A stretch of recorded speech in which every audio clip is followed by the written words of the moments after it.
Hey, good morning, good afternoon, everyone. We'll give folks just a moment to hop on here, but thank you all so much for joining us on the dot here, whether it's afternoon or morning. We greatly appreciate you spending an hour of your busy day with us. All right, so thanks everyone for joining. Today's important discussion is on, as the name suggests, the bicycle industry supply chain.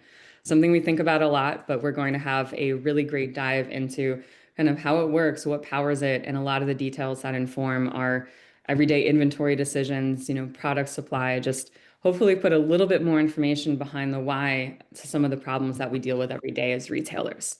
Today is October 22nd, Wednesday. My name is Megan Schmidt, NBDA Programs Developer, and we believe deeply here at the NBDA in the power of collaboration between retailers, suppliers, every tenant of the bicycle industry. So today's panel, we hope for it to shed light on how we can all work better together. So we please encourage you to kind of sit back, digest, come with questions at the end of the session. We'll have about 8 minutes set aside.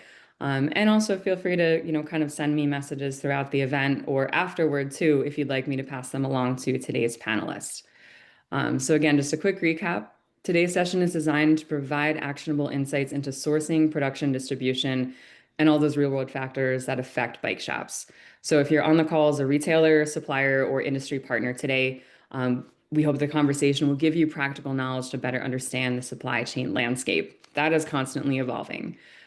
Just a few quick notes. Again, we encourage participation. If you can change your Zoom name, that'll be on your Zoom home screen there to your name, your shop, your business, or location, that would be great. This way, if you have a question we aren't able to get to you, we'll be able to reach back out or, make sure we facilitate that answer or comment. Great. So there's a chat feature too that'll be open to everyone, as well as a Q&A function. All right, so we have three very special guests today. I'd love to start with introductions here. Today we have joining us Brad Accettella. Was kind of the impetus behind the session today, so I really thank him for all of his input. Brad is North American Sales Lead at Hyena E-Bike Systems. Brad, thanks so much for being here. Thanks for having me. Happy to be here. And we have Michael Forte, Planning, Strategy, and Ecosystem Leader at Specialized North America. Thanks, Michael. Yeah, thanks. Glad to be here and look forward to it. Awesome. And we also have David Devine, VP of Brand Management and Business Solutions at HLC. Thanks for having us. That's great. Great. Yeah, we appreciate everyone here. We were just chatting before this, and all three of us being in, different states, different parts of the country, found that we all had local connections. So again, just love the really smallness of the bicycle industry and the people that power it doing such big things. So we have kind of a panel discussion on the docket for today. But we'll start off with what we call Supply Chain 101, just kind of breaking down the big picture of what that looks like. I'm thinking of this in kind of a Schoolhouse Rock kind of way, right? Like, what are the moving parts that get that derailleur from the factory, from production to our sales floor, and all those wonderful parts in between. So Brad has created a kind of a presentation to really visualize that. We'll kick us off with kind of an overview here. So thank you so much, Brad. Okay. No problem. Yeah, very rudimentary, but as most supply chains start, it starts with raw materials, steel, aluminum, carbon fiber, plastic, rubbers, all the things that go into making all the different components that feed the component manufacturers. And yeah, they are Tektro, Shimano, all your subcomponent vendors that you know and love, and then a lot of ones that you don't know and love that make components for private label or maybe don't really have their name as well out there, but they're used on OEM components. But yeah, there's a team of them, and they're very good at what they do. They're skilled at what they do, from hub manufacturers to spoke manufacturers, rim manufacturers, chain wheels, yeah, saddles, handlebars. It's really intense, and the volume that they do it is, and the quality that they do it at is it's skilled. It's really impressive. And then they feed the OEM assemblies, and they have different capabilities. Some can produce their own frames, some can paint, some just actually do the final assembly. Um, and from there, it will be shipped to wholesalers and distributors around the world, and then eventually into the retailers. The real thing to note here, I think, is the timeline that it takes to get ordering a bike or designing a bike to actually getting it into your store. Just as a brand, your best case scenario is usually around 90 days between when you place your order and when you get the production. If you have to design components or open up tooling, or a lot of development is going into a proprietary item, that can take years. You know, that there's development, there's patents that maybe need to be reached. So all that planning and engineering goes into these, you know, final orders that get placed. Once you have your artwork done, frames are signed off on, spec is signed off on, price is negotiated. That then finally comes to an order, and at best case scenario, from that point on, it's usually 75 to 90 days, best case scenario. And then you have about a month or so, sometimes 6 weeks for its shipping from Asia to the US. Another week or so to get into the warehouse and inventoried, and then your last delivery to the shops. So it's really a long cycle. And that causes some constraints. I mean, we have to realize that we're in an industry that's very fragile. We all work on like super low margins. Suppliers are limited in some areas. Cash cycles on all levels is super long. So this is why we can talk about some of the disruptions that happen when we see things that happen elsewhere in the economy with tariffs and other things going on. So Awesome. Yeah, I really appreciate just highlighting the different timelines there. It's, amazing to see how one small, whether it's a weather event, obviously geopolitical event, or even just like the cash cycles you mentioned can affect down to the smallest part, right? So definitely give some background to, all the events we've been seeing over the past about 6 years now. So thank you, Brad. David, I'd love to ask as an expert on, kind of just the product entering the market, being a distributor with HLC, how do you see the upstream delays or like those potential hiccups affecting your forecasting and, your product availability? Yeah, so I mean, I bring to this the perspective of somebody that's worked at a retailer, has worked for more than a decade on the OEM bike side, and then now has been about the last year or so on parts and accessories distribution. And out of what Brad just laid out on the parts and accessories side, we still have the same 10 to 18 weeks of parts procurement on the Asia side or wherever the item is produced. Similar 5 to 8 weeks on shipping. The 1 to 2 weeks on QC exists as well. And so on the parts and accessories side, it's something it's high turn, and I know everybody really relies on it. But we also still have all of those same kind of longer lead times. So any type of changes or surges in demand, they're met with kind of that same lead time. So that's something that we need to respond for. We need to kind of plan for. And have kind of multiple avenues in order to try to meet the demand as things either surge or wane off. And I'm sure the categories of like highest demand to lowest demand are obviously informing everything. But yeah, sometimes we have like kind of surprise heroes, right? In product lineups and things that are in high demand just due to trends that might happen like more organically or more online than, we might be forecasting for. So I can imagine that's like such a logistical challenge in so many ways. Yeah, and on the parts and accessories side, we're watching roughly across North America, roughly 24,000 SKUs. So for us, we have to be able to prioritize and also monitor the velocity of the different SKUs, because I think the number one priority for everybody is availability, and timing the availability really matters.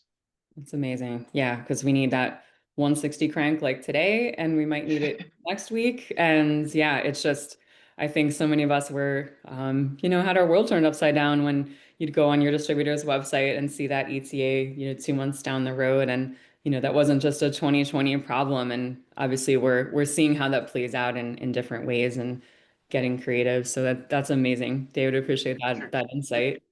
And Michael, as leading brand as Specialized, are you experiencing different pressures on, that component build holding up maybe a finished product, or how do you all experience that really as, such a large scale brand?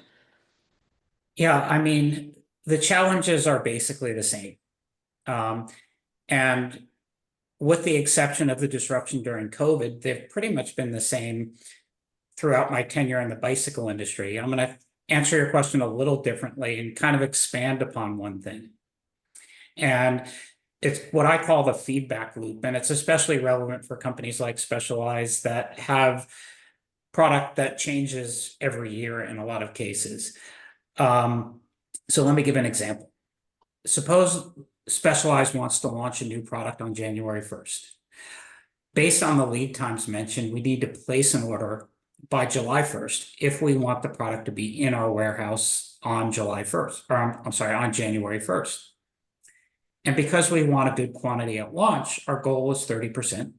We want to order 3 to 4 months of stock. And then over the next 8 months, we'll place fill-in orders really through March. But we've not launched until January. The first order where we will have any real world feedback is in February.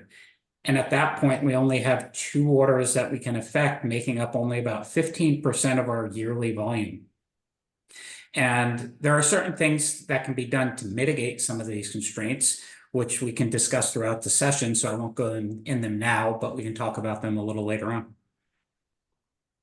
It's such a short time span. I'm continually impressed by how short our season is and like how much gets done in right what we call the off season. But really January to February to have like a launch feedback product cycle, that's incredible stuff. So yeah, I appreciate that feedback there, David. And that kind of naturally leads us into pricing pressures and pricing influence of the supply chain. And I'd love whoever wants to answer this from your vantage point. What do you see driving the price volatility that we're seeing? I think over the summer, a lot of us in retail saw maybe a component price change unexpectedly. Sometimes it's things that we think are pretty bread and butter. But even just being able to keep up with, MSRP at the POS or just making sure we're offering, the proper pricing and, reflecting any changes in future quotes or future forecasting too. Can you kind of enlighten us, like what drives that volatility maybe beyond where we actually start to see it in the sales floor?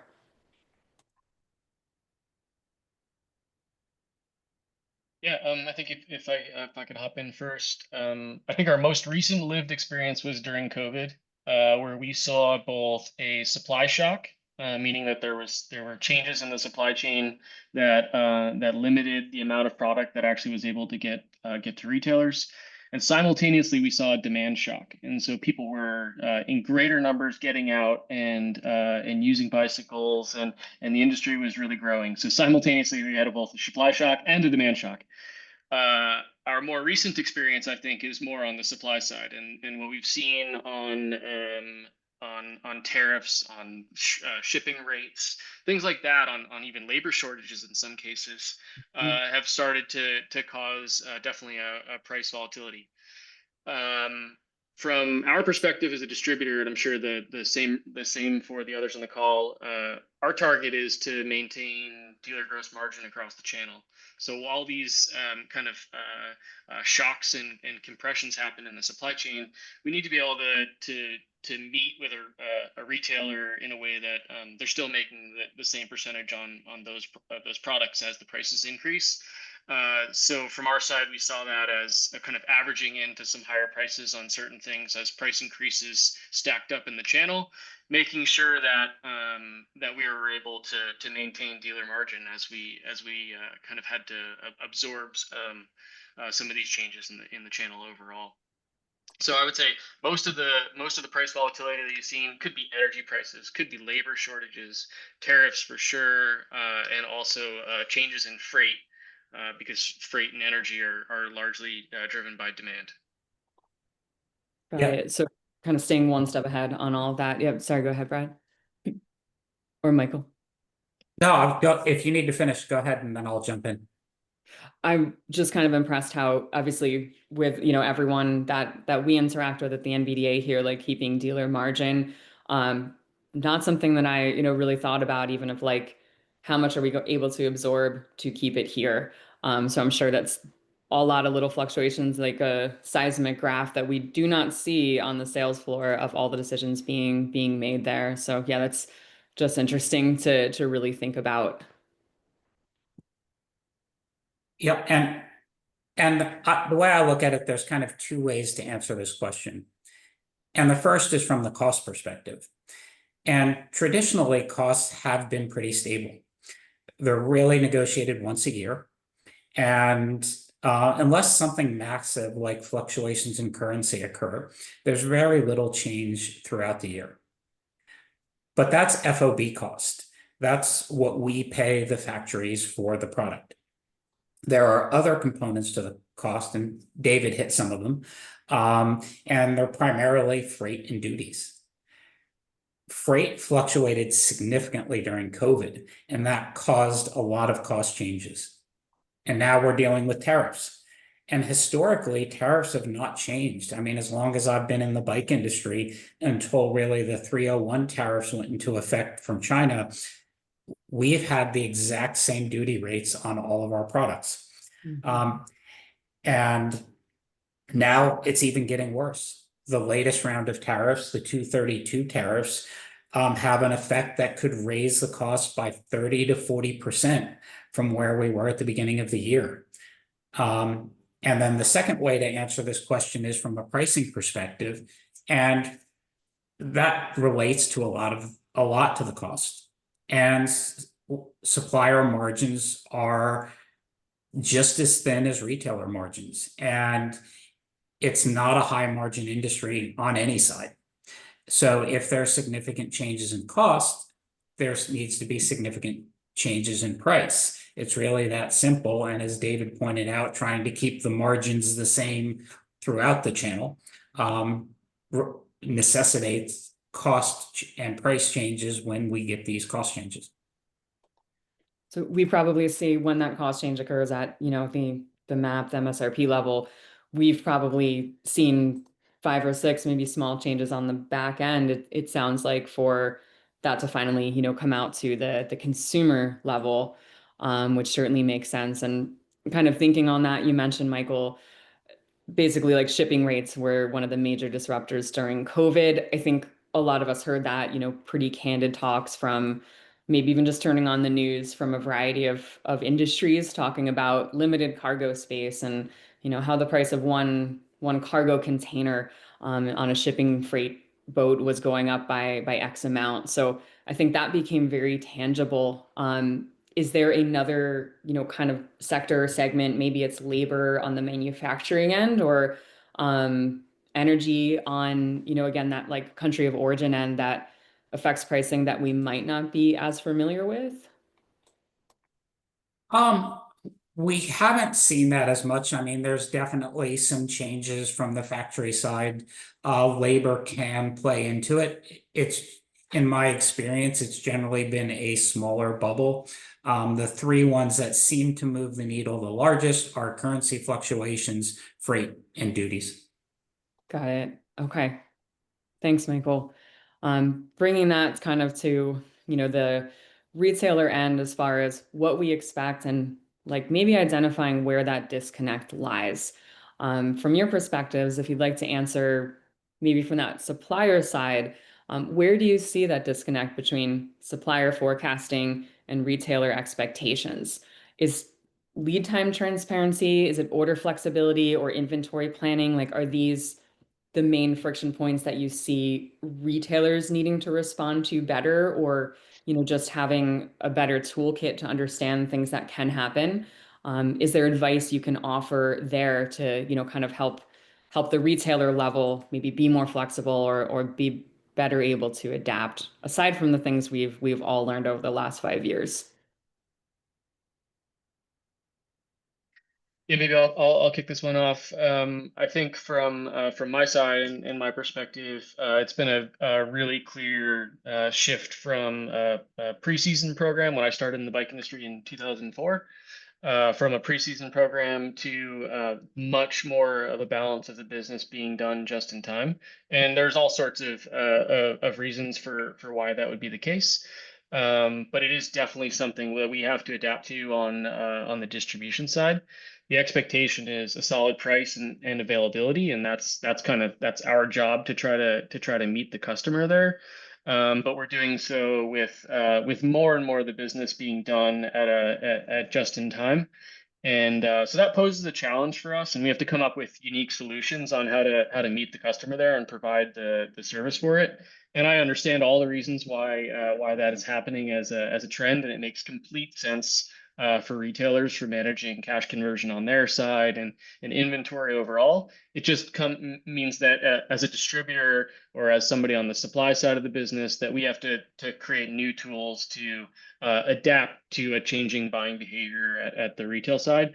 And that's what I'm spending quite a bit of my time on at HLC. We had a great question to follow up on that too, David. If you could possibly take this, how often does retailers sell-through data contribute to forecasting? And I'm sure this is somewhat, category and data quality dependent, but is that something that you're, frequently referencing at this time? Yeah, I mean, we're reviewing overall market data. We have kind of a group of retailers that we're working with on kind of a transparency in sell-through.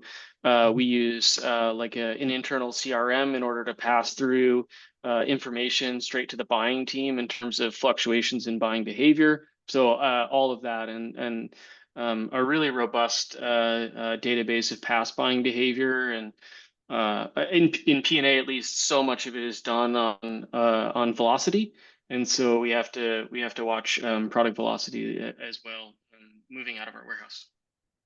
That's great. Yeah, that toolkit I'm sure that you all have built out is super helpful. Is in season, unless you're maybe a larger shop with some behind the scenes staff, it's pretty difficult to parse out some of that analytics like mid season when everything is seemingly selling through really fast to kind of get into the the details of that. So that's awesome. If anyone else wanted to jump in on that question.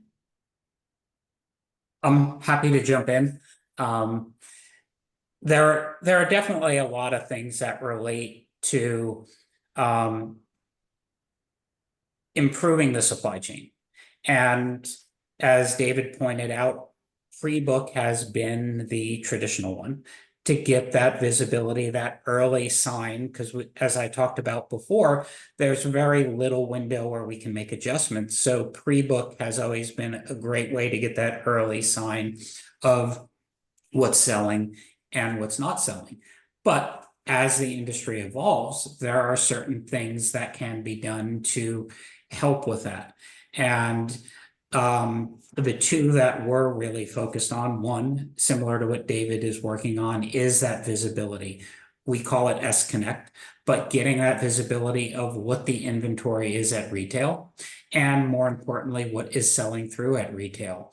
I mean, just yesterday, I was working with our FP&A teams on an analysis of what is going to be the ending inventory at retail for one of our new product introductions next year.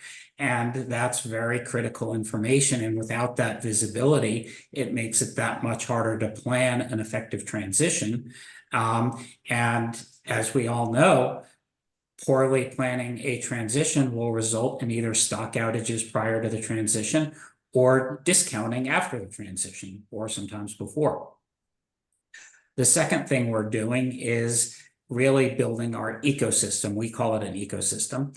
And really it comes down to one pool of inventory so that riders can maximize the chance of getting a bicycle they want, especially important when inventory is tight, because it really all comes down to sell-through.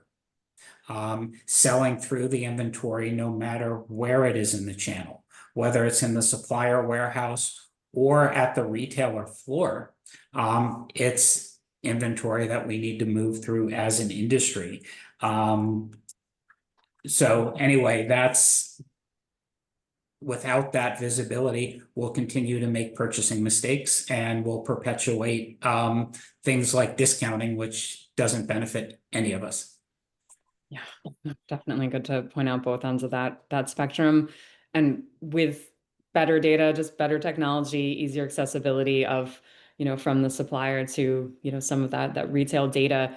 have you seen that improve? Like, have we seen the need for pre-books maybe lessen organically, as I think you both kind of alluded to, just because we have data that's more reliable, readily at hands, easier to analyze and put into motion in a quicker timeline than, let's say, maybe 15 years ago? Yeah. Go ahead, David. I was going to say there's two tools that we're using right now. If I'm to talk my own book for HLC, we've got two tools that are helpful for this exact problem.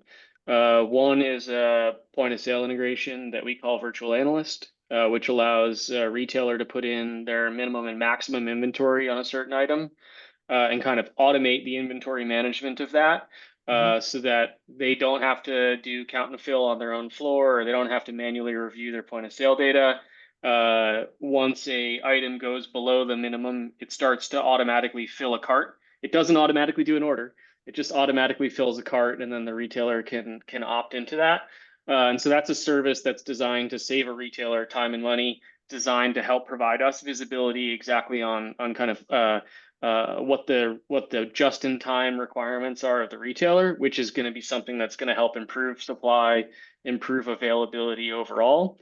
And the second tool that we had that surfaced during COVID, I think, when everybody was just absolutely clamoring for product, was a feature just called season back order. And so being able to just put regular items in season on back order, and get an email notification, or it automatically added to a cart once that item is in stock. How I see season back order being used right now is not actually for the highest velocity, highest forecast items. I see it used in two ways. Things that are that somebody is excited about but not urgent. So they might be low demand but not urgent products. Put that in a season back order. It's going to follow a standard lead time and then wind up in a cart. That's a great way to get something that's not urgent, or something that's in high demand and scarce.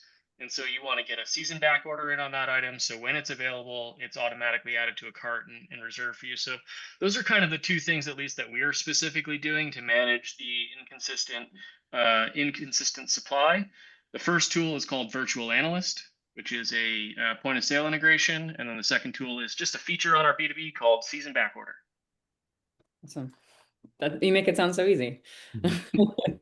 Do you find that there are suppliers, and maybe this question for, Michael and Brad too, suppliers that are, kind of doing better at this than others, that have maybe been able to kind of flex to this technology to inform their own forecasting? Or are you seeing this kind of an industry-wide, like, most all major supplier component companies are, really putting a lot of effort into this, putting a lot of money in that they can into some of these tools, and working with you all on, like, the, manufacturing, the distribution side? So I can't really add to like the pre-seasons and sort of ordering on that side, because Hyena is an OEM component that goes into bicycles, but we are trying to use data and use technology to forecast for us to better provide the dealers with service on the back end. So Hyena started as a software company and kind of uses this digital cloud-based system where we're collecting all the data on every time a bike gets serviced, or every time an error code pops up, or every time a replacement part goes out. And we can track that and forecast, so we can make sure we have the parts in the US, in North America, for the dealers, and see, okay, we're having failures on this. What's the rate? We're running out of these, and make sure stuff is in stock. And they have to place orders and do claims through the system, which is super easy. It streamlines everything. They don't have to call anyone. They can only order the parts for that bike, so there's no confusion once you put the serial number in there.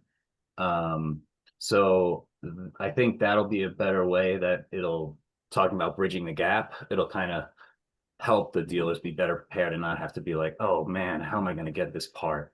They'll be able to have a reliable source here in the US, and source it locally. So that's one of the cool things that we're working on, and I think will better support North America as a whole. I love that, because I think a lot of the focus, or even just some of the questions I've, came up with for this discussion, were, kind of more on that finished landed product, not as much on, the service support. And I think that's just kind of natural, thinking about what lands on our sales floor, not, the XYZ that we need continually year over year for either normal use or just things that we're running into with service. And we had a few comments in here too about just pre-book being difficult, behavior being unpredictable. So some of the things that we are, hoping for as forecasting tools just not really working out when they hit the ground running for the season. So I think just focusing on like, hey, the things we did sell, the things we're doing awesome on, and building up our service, that's going to be supported as well. So love to hear that Hyena's doing that, Brad. That's awesome. Yeah, and building on what Brad said and what David said, the S-Connect data that we pull in from our retailers, I want to take a moment and talk about the two things it feeds. Because I mean, we don't collect this data for any subversive means or anything like that. I mean, the two main purposes are, one, to help us analyze the feedback from the market as soon as possible, so that we can feed data and feed forecasts to our assembly factories and ultimately to our parts suppliers, because that's really what's going to help reduce the lead time and increase or improve the supply chain. And especially during COVID, the trust in our forecast has been significantly and severely eroded. So we also have some rebuilding to do on that. So the better the forecasting we can give, the better the supply chain is going to be. On the other side, we use the data to feed things like Find Me or Buy to really promote the sell-through. Because I said this before, it's ultimately about selling through the product to the end rider, allowing them to find the product wherever it is, whether it's in California or New Jersey, especially for limited products. We want the rider to find the product for the good of the retailer and for us. And then there are also certain things that a retailer can do, which I can go into later. I won't belabor this question anymore. If a retailer wants to take more risk to secure supply, there are things that can be done to help with that as well. So we can talk about that a little further on. Yeah, thanks, Michael. That kind of segued perfectly into again, a couple of questions we've had here for retailers who do their best to forecast and then just have a little bit more unpredictable floor for the season run out and like even into maybe the off season than they're expecting, maybe than all of us are expecting at this time.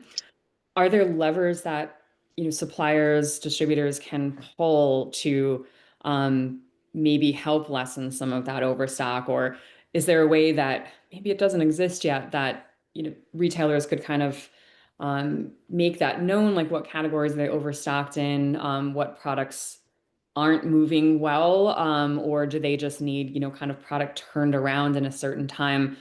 And let's just say, like, without discounting, what are different levers that maybe suppliers can pull to help these categories that are retailers are sitting on? Do you want me to jump in on that one first, I guess, since I Big teed it up? question.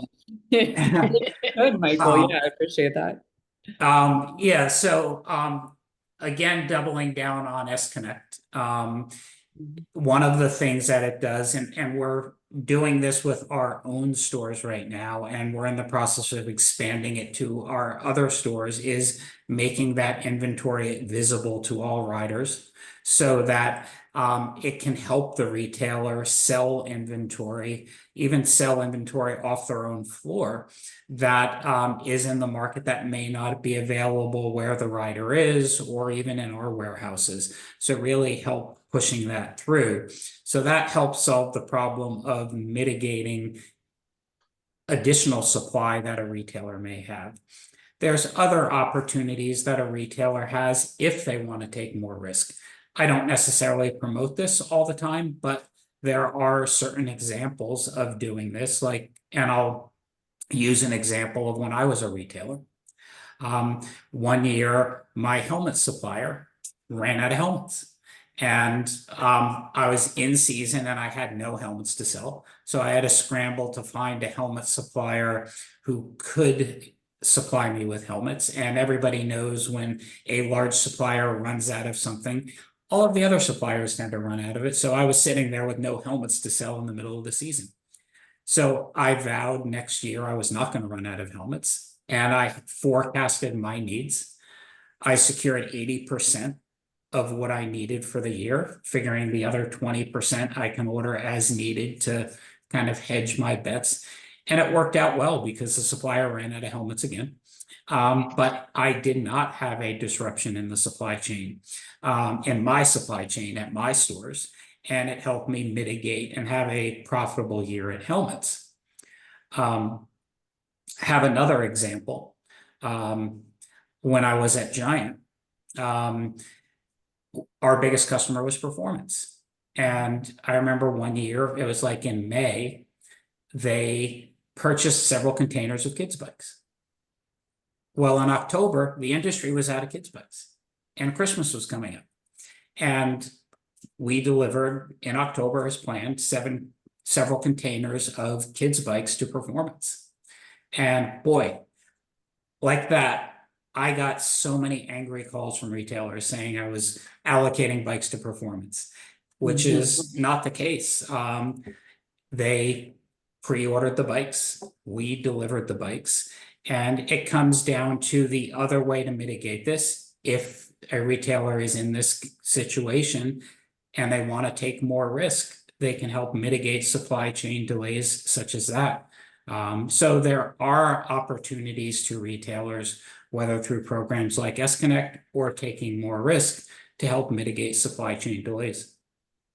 Yeah, I appreciate that because I just started to kind of tie that into everyone you're mentioning. And I think the shop you're at too, familiar with, we're a little bit bigger shops, multi-store location. So I'm picturing that smaller retailer, maybe that owner operator, two staff shop that, is a year-round staple of their community and the marketplace.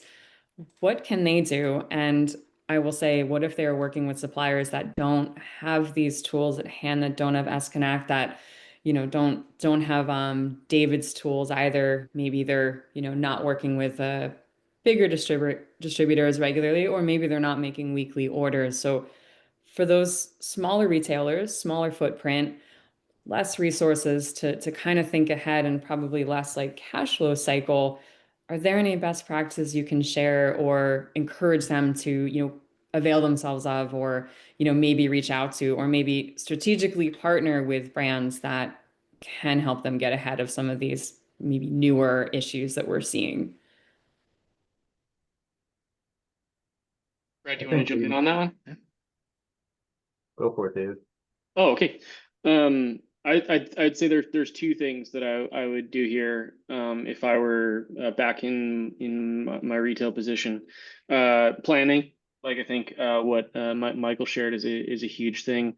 In working with outside reps currently, in working with buyers and outside reps when I was working in a retailer, I don't think I've ever seen somebody take notice of a potential order and always take a note. And then the note typically always goes somewhere that might actually affect the ability to buy the order. So even if it's at like a basic level, a business planning conversation, where you, just thinking about a recent example, we're just coming out of the back to school period. Locks are so important during the back to school period. If you know you're going to stock 5 SKUs of locks going into the back to school period, when you're working with your outside account manager, you're working with your inside account manager, let's say in June or July or something like that, have a conversation with them about which locks you plan to stock for the upcoming back to school, what you think your quantities might be, even if that's not a firm order, being able to show, even at a rudimentary, like if you're not using one of the more technical details, just communicate what you think the business might look like and who you might buy it from. And then I think that would be the second thing that I would point to. If you're not using some of these more tech-oriented tools, or even if you are and your business is big, diversification matters. And I say that as somebody that's speaking probably from a challenger distributor point of view. But diversification is your friend for availability. If you're going to give somebody the picture on what the business looks like, and then you're also going to diversify your supply chain, you're going to have a better chance at really meeting the needs of your shop floor. Right.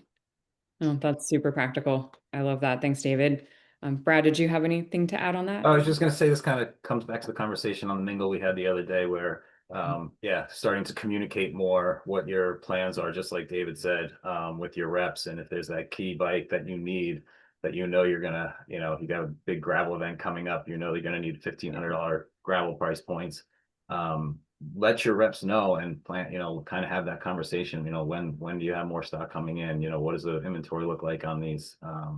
Should I place orders now? Can I hold off? You know, those types of conversations I think are going to be really important coming into the next few years, because I think right now we're going through another contraction, and I think transition, especially that's going to affect the dealer level, is there's going to be I think segments where certain brands might be out of stock for a little while, whether they're transitioning that bike from manufacturing in China to Cambodia or moving it from Taiwan to another factory with the way tariffs are changing or the way their supply chain is set up. I don't think you're going to see outages across one whole thing as a demand, like one whole category, but I think you may see pockets as things start to transition. So I would definitely have those conversations and be very detailed about those conversations.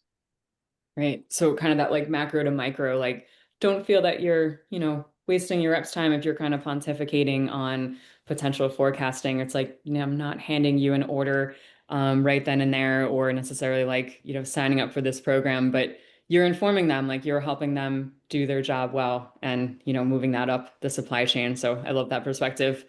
Something you mentioned too, just about, you know, switching manufacturing location. Thinking back to that supply chart you shared, Brad, like, you know, shipping is obviously one chunk of time for every product landing, but for, let's say, if we are seeing a trend of like nearshoring, whether that's for, you know, Canada or US, like our North America suppliers, will we be seeing, in your opinions, you know, I think some people like to picture like, hey, this is in one state over, I can get it tomorrow. Obviously, we know that to not be the case, but in let's say a trend of nearshoring, you know, does kind of come into the play in the next 5 years, will we see a similar timeline, just kind of with those shipping times chopped down, or you know, have any of you like kind of put thought into what that might look like, or how little difference that might actually be in play? Um, I do not know, to be honest with you. I think shipping rates right now, I think everything's a little volatile. They're great right now. I just got quotes for like $3,800 for a 40-foot high cube, which is very, very cheap. During the pandemic, we were seeing prices over $15,000, $16,000 per container. So there's been a crazy amount of fluctuation there. But with things going on with the Panama Canal and political strategies going on in certain trade zones, it's really hard to say if the aluminum and steel tariff comes into play. That may play a big part on how manufacturing is done and may bring some assembly back to onshoring here. But it's a 5 to 10 year plan to really get that done, and they have to, I think, really weigh the fact on what's going to happen once things change again, you know, and if it's worth the investment for the long term. So yeah, it's interesting time right now, very interesting time. Yeah, I like how you have to view As, like as zoom out. Michael said, it's been consistent. Tariffs have been the same for, you know, forever now. You know, it's been very, very easy to forecast. But Yeah. and you talked about the cost of things on the dealer level. I think there's a hidden cost in hesitation these days. You know, oh, there might be a tariff coming from Cambodia and Vietnam. Oh, it's going to be pushed off 60 days. Well, 60 days is not enough to place an order to get bikes in here. That doesn't really change things. All that does is push basically forecasts out another 60 days because they don't know whether they're going to be able to pay for this amount of inventory at this level or a much smaller amount of inventory at a much higher tariff. So there's a real cost and hesitation and development going on right now because of this tariff issue and the way things are transitioning. So. Sure. And I've seen just from, you know, different suppliers and different retailers and different conversations, like, hey, if you place your order with us by this Friday, you'll avoid that tariff fee or tariff surcharge. And, you know, we're both in the same boat, right? Like our sales rep and probably everyone in that, US company that we're discussing with, they don't know exactly when that's going to hit. And like you said, like they don't even know the exact dollar amount that that might be classified under. So it's a tough time. And unfortunately, I think we see some of the hesitation probably coming from both ends because it's really just uncertainty. Like we all want to help each other. But yeah, I think kind of like what you said, like we'll have to zoom out a few times on these new issues that have cropped up to like really see where they're gonna land. So, and I think Patrick here from Citrus Lime had a few great comments and just like, yeah, knowing your own data, owning that as much as you can is going to assist you, whether you're multi-chain shop or just, awesome neighborhood corner shop, like getting through the season, getting that next year on the book. So um, my next question was, what piece of advice would you give to a retailer? And, if I'm not mistaken, I think that would sum it up really well. Like own your data, know kind of your timelines for everything and communicate that really well. But if any of you would like to add, like, what would that piece of advice be you would give to retailers at this time, fall 2025? Sorry. Go ahead. No, yeah, Michael, go ahead. Go ahead. Yeah, and it's similar to what we've talked about. It's really working together. I mean, we're all in this together, and that's the way we're going to get through it. And transparency is, I think somebody mentioned the word transparency, or at least it was in my head. But transparency is key, and sharing that data so that we can improve our supply chain. And even to the point I think Brad was bringing up of having open conversations with your suppliers, with your reps. I mean, one of the things I like to say is the answer is never no. It may not be exactly the way you want it, but we're definitely open to working with retailers and others on solving the problems. I need helmet supply for the year. I can't place an order at lead time. How can we make it work?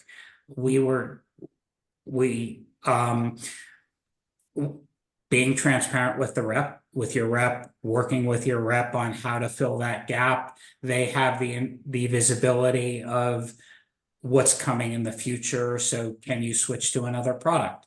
Working with your credit team. Hey, I need this product. I may not have the credit, or I may need a higher credit line, just working through the problems.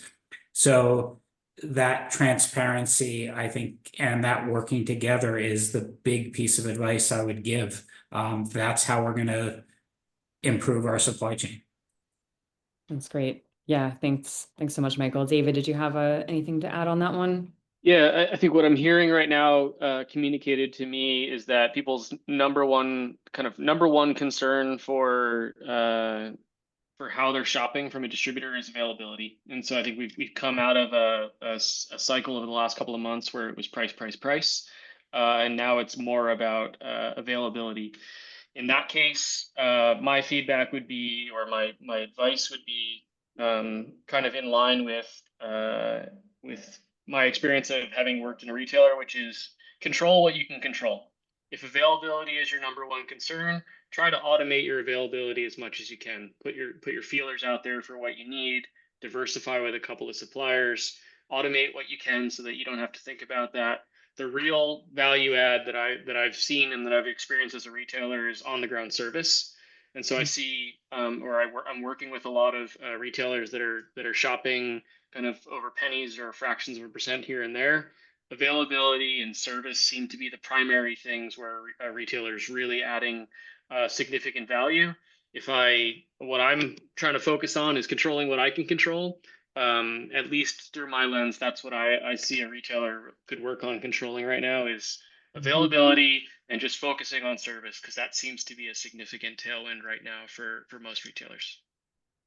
That's awesome. And I'd say, making sure that some of the data around service is good too. Like this is heading into the off season for most of us. So kind of a great time to buckle down, maybe look again at your hourly rate, look again at the menu that you have and just see where you can make those gains. And, things that we own, our own internal supply chains, these can have challenges too, but like great time to just take all this in and work on that one thing we can own the best we can as retailers. So I appreciate everyone's input on I that. was just going to add one comment too, Yeah. because I think it's important that dealers know that the industry kind of is listening to some of the changes that I think they would like as far as more just-in-time delivery and being able to supply them smaller batches when they need them.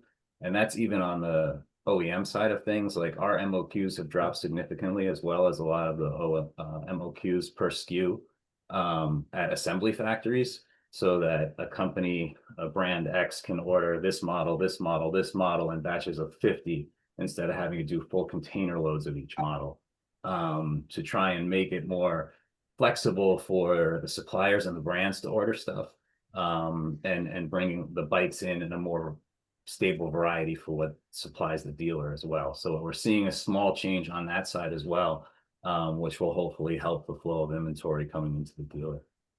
Yeah, for sure. And I think that flexibility is something that outside of these discussions, we probably wouldn't have insight to. So yeah, communication. And I think to anyone who's feeling this, or, you know, later on this season, if you do run into this, just reach out and make sure that you, if you don't get the answer you want, at least you put your needs out there and know that they are informing some lever up that supply chain. So wanted to just see if we had any other questions here. We had a couple comments in the chat. A few of you I emailed as well. If we didn't answer your question, please pop it back in there. But yeah, did anyone have any questions we'd want to ask directly, or kind of bring up at the end of our chat here? I can just add one story because I liked Michael's stories about taking control of his inventory and stuff. One of my other clients is an NVDA member. They're a bike shop. I'm not going to mention them because I haven't talked to them about this yet, but Sure. they are taking matters into their own hands, and actually are starting a brand to supply the needs of the shop, and got on the plane and gone to Taiwan and have met some factories, and have been working with them on getting, you know, the spec they need at the price point they needed to make their one of their key price points and where they think they have growth, an even more profitable segment for them. So don't be afraid, as Michael said, to take some risk and you know, dream big, because there's really a lot of opportunities when you peel back the layers. It's not such a mysterious industry of what's going on over there, what's going on over here. You can bridge those gaps pretty easily. So get creative and kind of do things 10, 15 years ago probably wouldn't have been in the retailer playbook. So sometimes that might be a dream come true for some shops who are like, I'm keep hearing that, you know, my riders need this, my customers are asking for this feature, and hey, now the time is right to make that happen. So that's awesome, Brad. Thanks for sharing. So I don't think we have any other questions coming in at this time. Feel free, please email me, Megan, MEGAN, at nbda.com if any questions came up, or, you know, you're kind of thinking through some issues you've had and maybe they're supply chain related, or maybe you have some comments too that can kind of help us all come together even better for future planning. But I truly want to thank David, Michael, Brad for being here and sharing this really high level data. And I think this has just been such a great discussion, and yeah, helps to pull back that curtain and kind of bring us all a bit closer. So appreciate everyone taking an hour out of their day to be here, to share, to be on this panel. Please stay tuned for future events. We've got some awesome webinars on the calendar for November, and we are all about just supporting you as best we can and working together. So thanks everyone for your time today. Hope you have a great rest of your week. Thanks for Thank having you. us. Great. Thanks everybody. Take care.